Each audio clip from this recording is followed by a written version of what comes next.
Bismillahirrahmanirrahim. Assalamualaikum warahmatullahi wabarakatuh. Salam dan bahagia. Semoga kalian anak-anakku yang hebat ada dalam keadaan sehat dan penuh semangat. Pada pertemuan kali ini, Ibu akan memberikan materi, merupakan kumpulan materi untuk mempersiapkan diri kalian mengikuti tes penilaian tengah semester. Ya. Anak-anakku yang hebat, materi kita yaitu tentang teks prosedur kompleks. Seperti sudah dijelaskan sebelumnya bahwa teks prosedur kompleks adalah teks yang berisi langkah-langkah yang panjang dan berjenjang, bahkan disertai sub langkah yang harus dilakukan untuk mencapai tujuan yang diinginkan dengan menggunakan penjelasan atau keterangan yang membuat langkah-langkah tersebut menjadi kompleks. Jadi artinya teks prosedur kompleks adalah teks yang berisi langkah-langkah untuk mencapai tujuan dan langkah-langkah tersebut harus urut atau sistematis. Ciri-ciri teks prosedur kompleks. Tadi ada langkah-langkah. Kemudian disusun secara informatif, artinya memberikan informasi. Misalnya bagaimana cara membuat sesuatu, cara melakukan aktivitas, baik dalam bentuk tips atau cara-cara tertentu. Kemudian dijelaskan secara mendetail dan bersifat objektif.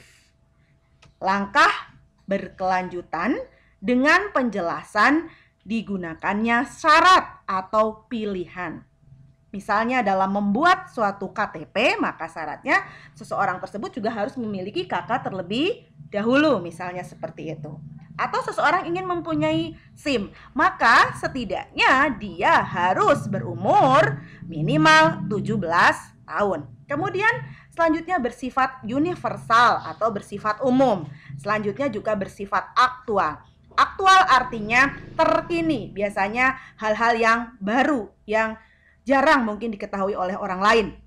Sekarang sedang musim COVID, misalnya bagaimana kita membuat teks prosedur tentang pencegahan atau obat ataupun ramuan untuk mencegah virus COVID misalnya, atau bagaimana cara kita melakukan tes antigen, itu yang bersifat aktual atau kekinian. Akurat berarti dapat dipercaya dan bersifat logis. Kemudian anak-anakku, di dalam teks prosedur kompleks tadi dijelaskan berjenjang dan banyak langkah-langkahnya. Namun demikian, teks prosedur juga ada langkah-langkah yang sederhana, sehingga teks itu disebut dengan teks prosedur sederhana. Dikatakan sederhana apabila langkah-langkah untuk mencapai tujuan tersebut tidak banyak, artinya mungkin sekitar antara 1 atau 3 langkah pekerjaan itu selesai. Misalnya bagaimana cara menghidupkan AC, bagaimana menggunakan komputer, menyalakan komputernya, itu termasuk bagian dari teks prosedur sederhana. Sedangkan menggunakan komputernya itu termasuk bagian dari yang kompleks. Menggunakan Magicom atau rice cooker itu termasuk prosedur sederhana. Nah, kemudian yang kedua yaitu teks prosedur kompleks. Kompleks berarti banyak. Artinya berisi langkah-langkah untuk mencapai tujuan. Dan langkah-langkah itu harus sistematis serta banyak. Biasanya kategori banyak itu lebih dari 3 langkah. Bahkan ada langkah prasyarat untuk bisa masuk pada jenjang berikutnya. Perlu diingat ya anak-anak bahwa teks prosedur kompleks itu harus langkah-langkahnya urut. Jika langkah-langkahnya tidak urut, maka tujuan tidak akan tercapai dengan baik, atau dalam arti kata gagal. Ada suatu teks sama berisi langkah-langkah untuk mencapai tujuan tertentu, tetapi langkah-langkahnya boleh tidak urut atau tidak sistematis. Nah, teks yang seperti itu disebut dengan teks protokol. Teks protokol yaitu teks yang berisi langkah-langkah untuk mencapai tujuan, tetapi langkah-langkahnya boleh tidak urut. Contohnya misalnya, sekarang kan kita sedang sering sekali mendengar adanya protokol kesehatan. Protokol kesehatan. Nah, itu teks yang berisi langkah-langkah untuk mencapai tujuan. Tujuannya apa? yaitu agar kita terbebas dari virus corona atau virus COVID. Misalnya dengan mencuci tangan, menjaga jarak, nah itu menggunakan masker. Jadi boleh langkah-langkahnya tidak urut. Mungkin kalian itu cuci tangan dulu atau mungkin kalian menjaga jarak terlebih dahulu. Nah, namun demikian tujuannya sama, yaitu untuk mencegah terjadinya pencegahan COVID-19. Jadi ingat kembali bahwa ada teks prosedur sederhana, ada teks prosedur kompleks. Ada juga teks yang berisi langkah-langkah untuk mencapai tujuan, namun langkah-langkahnya boleh tidak urut atau sistematis yang disebut dengan teks protokol. Nah, anak-anakku, teks protokol strukturnya yaitu tadi disampaikan secara umum, strukturnya itu disebut tadi ada tujuan, kemudian langkah-langkah. Namun dalam kesempatan ini, Ibu ingin menjelaskan secara lebih mendetail tentang prosedur kompleks disampaikan secara naratif sehingga menyerupai artikel. Berikut struktur yang membangun dari teks prosedur kompleks. Pertama yaitu tujuan umum, yaitu bagian yang berisi tujuan umum sebagai pengantar tujuan khusus. Kemudian yang kedua adalah langkah-langkah umum, bagian awal, yaitu bagian yang berisi langkah-langkah umum dan disusun secara sistematis sampai kepada pilihan tujuan khusus. Tujuan khusus 1, 2, 3, dan seterusnya, yaitu bagian yang berisi pilihan tujuan yang ingin dilakukan. Tadi dikatakan kalau langkah-langkahnya hanya 1-2 atau mungkin 1-3 itu disebut sebagai teks prosedur sederhana. Jika langkah-langkahnya lebih dari 1, 2, 3 bahkan ada sub-sub langkah berikutnya, maka itu disebut dengan teks prosedur kompleks. Sublangkah atau langkah-langkah khusus yaitu bagian yang berisi langkah-langkah khusus yang disusun secara sistematis untuk mencapai tujuan khusus. Setelah tercapai tujuan, kembali ke langkah-langkah umum pada bagian awal. Langkah-langkah akhir yaitu bagian yang berisi langkah-langkah akhir yang disusun secara sistematis untuk menutup prosedur. Nanti kita jelaskan dalam bentuk contoh sehingga kalian lebih paham dari struktur teks prosedur ini.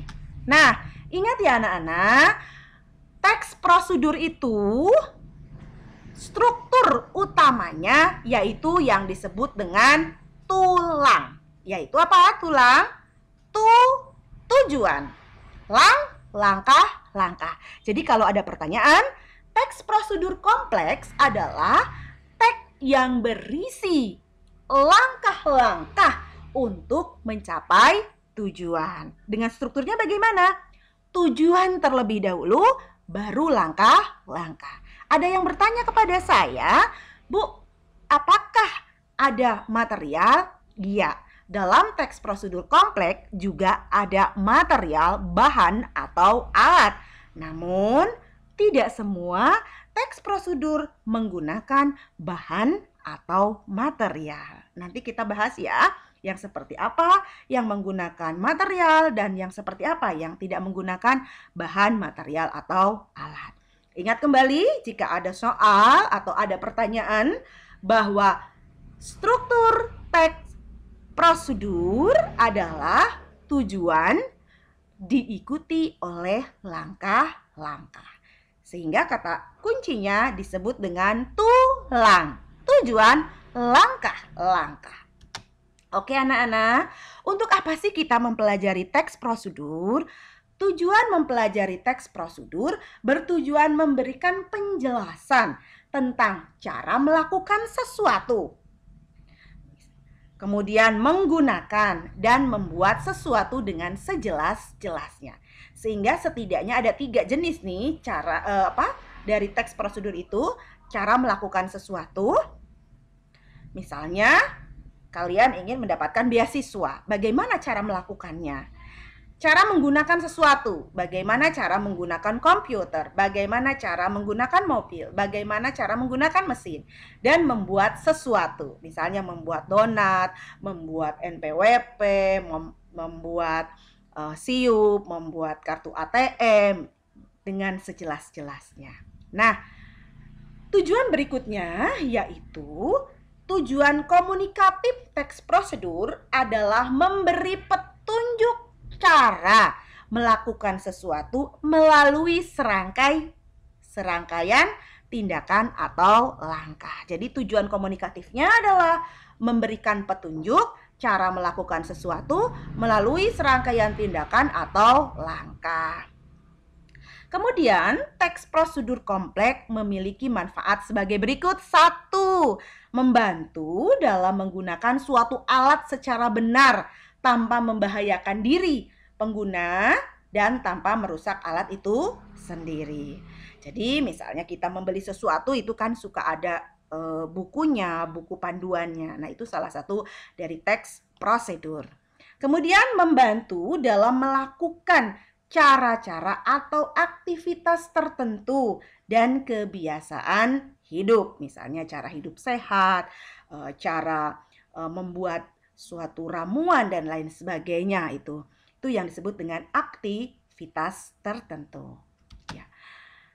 Anak-anakku, yang hebat, kita akan belajar tentang ciri kebahasaan teks prosedur. Silahkan bisa diamati terlebih dahulu ciri-cirinya.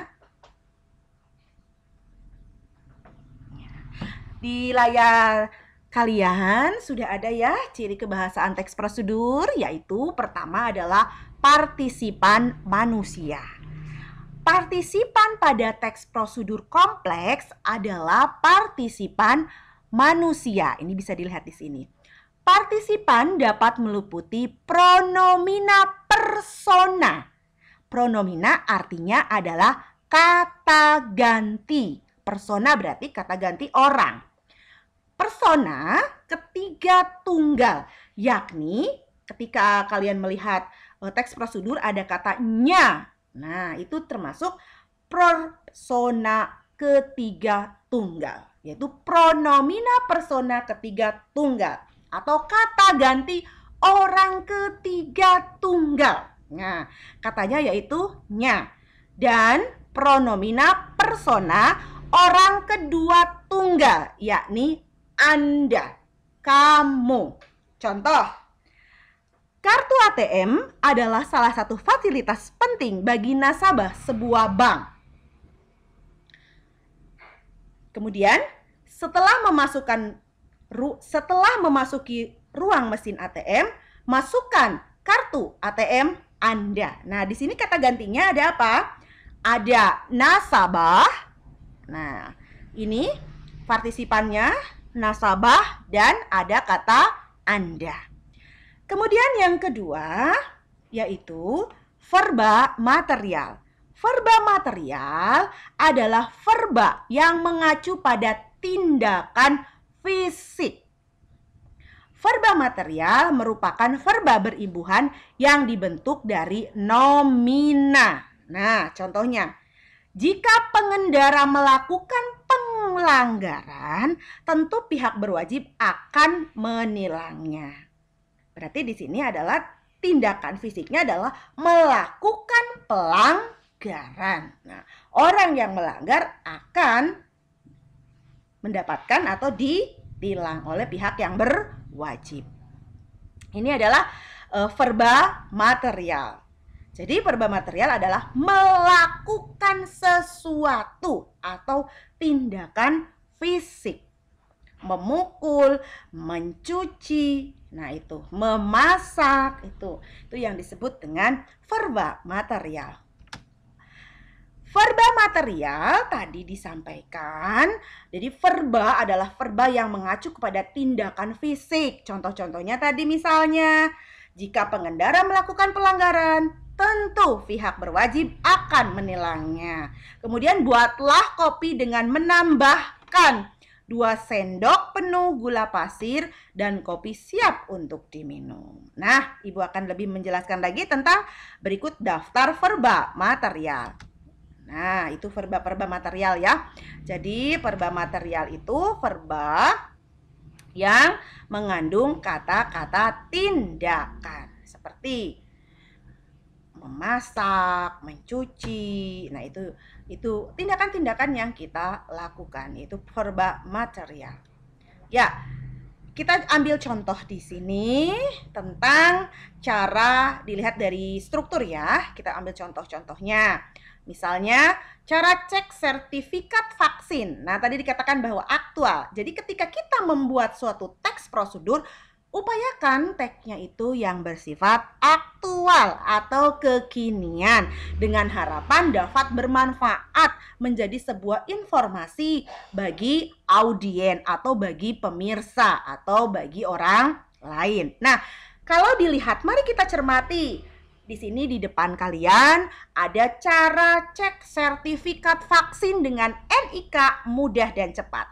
Pada bagian ini, inilah yang disebut dengan judulnya. Judulnya yaitu adalah cara cek sertifikat vaksin dengan NIK mudah dan cepat. Ini judulnya. Nah, suatu teks prosedur yang baik, langkah yang kedua yaitu adanya apa? Adanya tujuan. Di dalam teks contoh ini tidak ada apa coba? Nah, kita lihat nanti ya. Kemudian di sini langsung pada berikut langkah-langkahnya.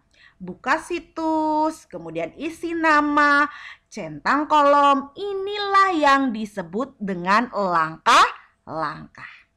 Sedangkan kalimat jika kamu telah divaksin, secara otomatis sertifikat vaksin sudah akan termuat dalam sistem.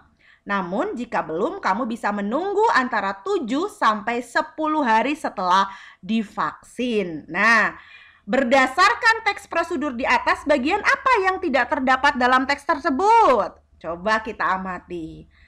Harusnya di dalam teks prosedur yang pertama ada tujuan. Nah, di dalam teks ini tidak ada yang namanya tujuan. Padahal harus dijelaskan tujuannya yaitu membuat atau tadi cek sertifikat vaksin NIK dengan NIK mudah dan cepat. Berarti harusnya di sini kan dijelaskan dulu. Sertifikat vaksin adalah, nah ini harus dijelaskan di sini apa. Kemudian bagaimana cara mengecek sertifikat vaksin dengan NIK mudah dan cepat. Nah, itu baru di sini harus disampaikan. Jadi berdasarkan teks ini, maka di dalam teks ini strukturnya kurang lengkap karena tidak ada tujuan. Begitu ya anak-anak, bisa dipelajari.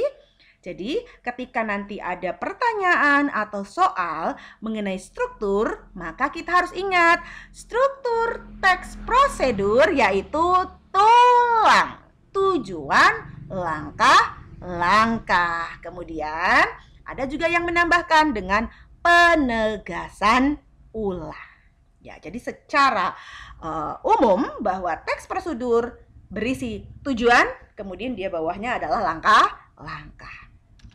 Oke, anak-anak, tadi sudah disampaikan bahwa setidaknya terdapat 2 kategori pembahasan dari isi teks prosedur. Pertama yaitu teks yang berisi langkah-langkah untuk membuat sesuatu, misalnya membuat rendang, membuat donat, membuat baju, dan lain-lain.